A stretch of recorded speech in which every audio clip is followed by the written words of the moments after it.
Today we are talking about the labor movement in urban politics. What changed urban politics? Universal white manhood suffrage, developments of mass politics, along with the rapid growth of cities changed urban politics.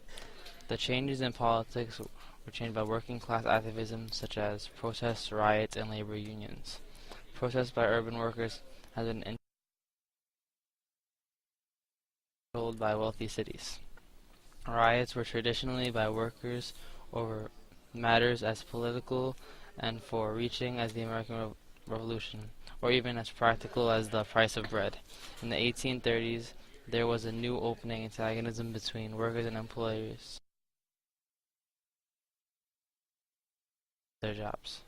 There was no unemployment insurance, no public regulations of wages, and no regulation for conditions of work. This new open antagonism helped lead to labor unions. The Workingmen's Party was the first labor union and was founded in Philadelphia in 1827, and from that other parties formed in Boston and New York. Political parties sought to attract workingmen's votes during the elections. Some were attracted to Jacksonian Democrats, and some were attracted to the Whigs. Unfortunately, neither major political party spoke to the primary needs of the workers, which included well-paid, stable jobs that showed independence and respect.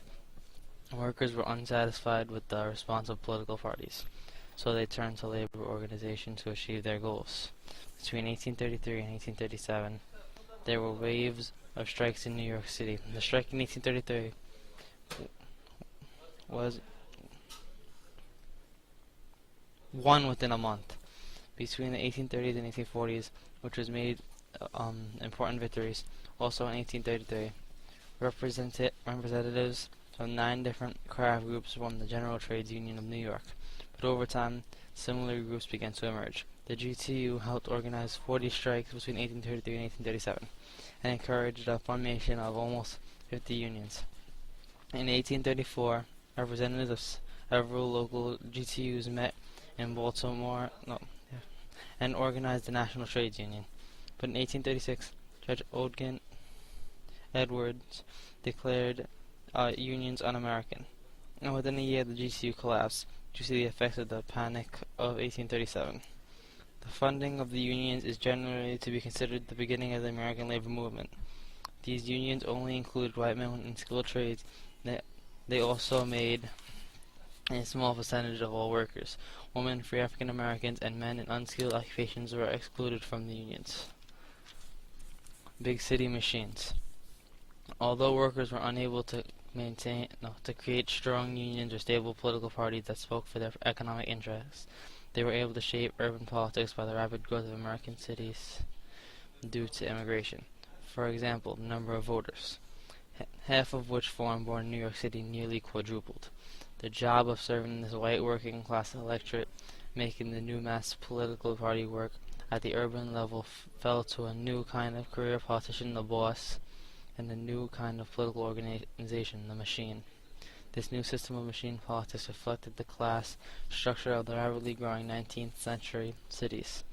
These immigrants who moved to America were clustered in neighborhoods which made them easily manipulated in their own political views. Example of this would be Irish-dominated districts because a part of the Democratic Party in New York and the German immigrants voting for the Republican Party destroyed the Whig Party. In New York City, the Tammany Society, a fraternal organization of artisans that evolved into a key organization of new mass politics in New York City, reached voters by using many of the techniques of mass appeal made popular earlier by parades, rallies, songs, and party newspapers. New methods of organization were also created, such as a tight system of political control beginning at the neighborhood level,